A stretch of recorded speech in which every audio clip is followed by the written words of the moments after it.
আপা একটু দেখি কিভাবে হলো?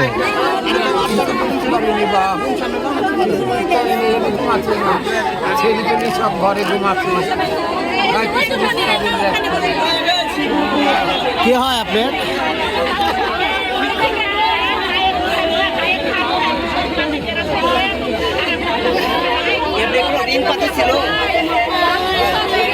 আছে কিছু ছেলেরা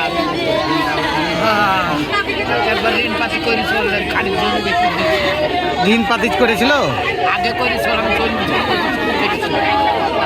পরে আর কবে কবে ঋণ করেছে আমি ভালো মতন বুঝতে পারবো না। তো অল্প কটা ঋণের কথা জানিয়ে মাত্র কটা টাকা পাবো।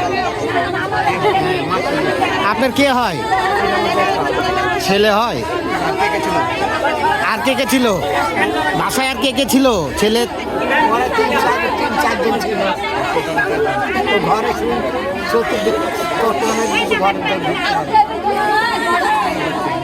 কি মনে করছেন আপনি ঋণের? ঘটনাটা কি মনে করছেন? আবেগ হয়ে গেছে তো।